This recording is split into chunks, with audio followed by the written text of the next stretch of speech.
What's up, guys? We are back for the first time in a pretty long time, and this is our first video post-Justice Hunters, funny enough. And we are at, once again, another episode of Local Topper Profiles, and we are once again back with the person who topped. And we are back once again with a person who hasn't been on this channel for a pretty long time. We are back with Thomas. Hello. So, Thomas, what deck did you play today to win locals? I played Yummy. All right. So, deck is busted still. Yeah, and so this is our first video post-Justice Hunters, and so far what we've seen is Yummy is so far being the best deck so far. And yeah, so without further ado, let's get started. So a pretty standard Yummy build. 3 of all the Yummy cards, you need names, and the situation for their abilities all comes up. 2 surprise, if you're playing less than 2, I don't know what you're doing with your life. This card is insane. It's not once per turn activation, it's once per effect. So there's a lot of games and a lot of turns where you special summon 1 and then bounce 2, or bounce 2, special summon 1 back. Like, it happens a lot, so play 2. 1 of each field spell, they both come up. Also came up today where I need to play a second one to be able to put the first one back in deck and search it again. So that's that. Still playing Prosp. Never drew this today, but in theory the card's good. 1 called by, 1 thrust, 1 talents. These are kind of like my power cards in the main. We play another one of these in the side, so that's why it's only 1 in the main. I didn't have room for more. Deck's a perfect 40. Striker package, extender, insane. Does full combo with that normal summon, love it. Obedient School, card's broken. Sad it's going to be going to 1, but honestly, completely warranted. This card is not long for the game. It is busted. And then into the hand traps, 3 Imperm. It's not a monster, that's important. I don't have purges. I don't even love them, honestly, in the deck, so I'm still just playing old school, all the hand traps. So we got 3 Ash. It's the most generic, comes up a lot. All of them are different. I know that, it's on purpose. 2 Ogre, 2 Bell, 1 Ogre, 1 Veiler. A little bit of spoiler there for what's in the side deck. Just wanted like some stuff that I can draw into off of 1, 2, 3, 4, 5, 6 Perulias.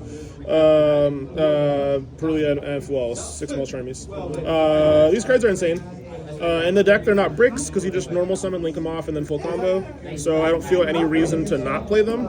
There were like 2 games today where I played 1, drew the other, played it, still drew 2 cards off of them. Like, they're just absolutely broken. So having like variants of stuff to search off of, or to draw off of this is pretty nice. So that's the main deck. I'm gonna go on the side deck first, and then we'll do the extra. Keep those for later. So side deck, that's why I mentioned 2 Ogres, because I do side the second Ogre. Also Drolls. I'm not liking Droll in the main right now. There's not a lot of people that play into it at locals, but in case they are still playing, I have to have them. I'm also playing 3 evenly matched. Insane going second card. This card just wins games. I don't know why people cut it all the time. It just complete blowout. Also playing Dark Ruler and Harvest for the Duster. So you may be wondering, why Dark Ruler with evenly matched? Well, 1, they are a good combo if they're building a board, but mostly these cards are thrust package. You can just search them. So having the thrust in the main deck gives me 2 more copies of each of these. And then lastly, you're going first cards. Got Anti-Spell, Triple Judgment, and a D-Barrier. D-Barrier is also a thrust card, so if it's good in the matchup, you have 2 of them. Note for this new ban list, Judgment is going to 1, too. Yep, and this is why, because you just go first, make your board, set Judgment, and they can't beat you. It's stupid. And then the last card on the side only came up 1 game today, but it is actually Steam the Cloak. So this is for going first to give you more starters. If you normal summon this, when it leaves the field, it makes a level 1 token. So you can normal this, make Almirage, get a free token off of it, and then use the token plus Almirage to make your synchro. So it's like a normal summon full combo starter. So basically going first games like 2 and 3, depending what your opponent's playing. If they're like putting you on like hard go first, if they're go second deck or something.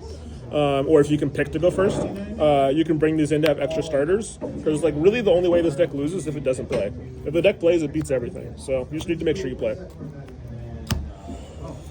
Alrighty, so moving into the extra, some standard stuff here. 3 Snatchy, comes up all the time, you must play 3. Card's broken.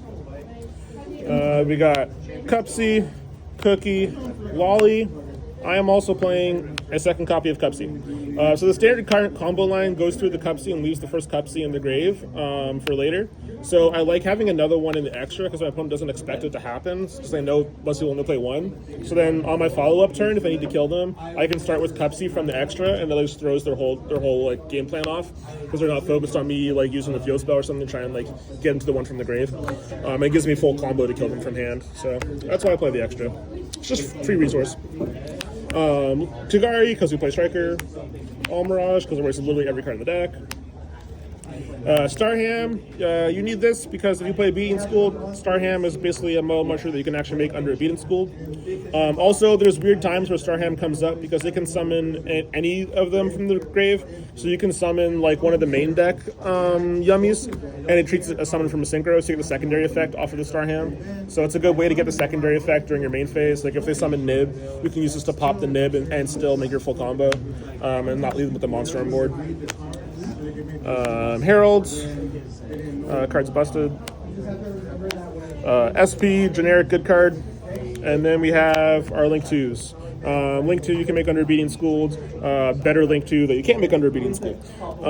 This is just like if they do weird stuff to your board. You can send this off to draw a card, and it's important to be able to get rid of it because that means it turns all your spells back on. So this can draw you Beating School and clear your board to play a Beating School. It can draw you Striker package and then clear your board to play that. This resets quick plays. It does come up. It resets call by. It resets surprise. It protects your field spell as well. A lot of people try and destroy your field spell or banish your field spell in order to like make your grind game bad. This being in play says they can't do that. So like this comes up a lot. Also just being a generic like Link 2 beast is a good way to out like contact C and stuff like that. But yeah, that's the deck. All right. So, knowing this is a pretty small 3-round tournament, are there any like highlights that you'd want to mention from playing this deck? No, deck's pretty straightforward for the most part. This card's neat. I think we'll have to be trying a lot of weird stuff moving forward, given that Beating School's gone. I'm maybe looking at like Ash and Poplar as possible options. The level 1s, you can link one, do full combo there. So we'll see. All right. So, so this was pretty much our last locals before the new ban list officially drops. So, yep. We will hopefully come back to this deck now updated for the ban list. So, but yeah, so without further ado, all I have to say left is for all of you guys watching, please like and subscribe. If there are any decks you would hope to see in the near future, let me know down in the comments. We will see you guys next time. Goodbye.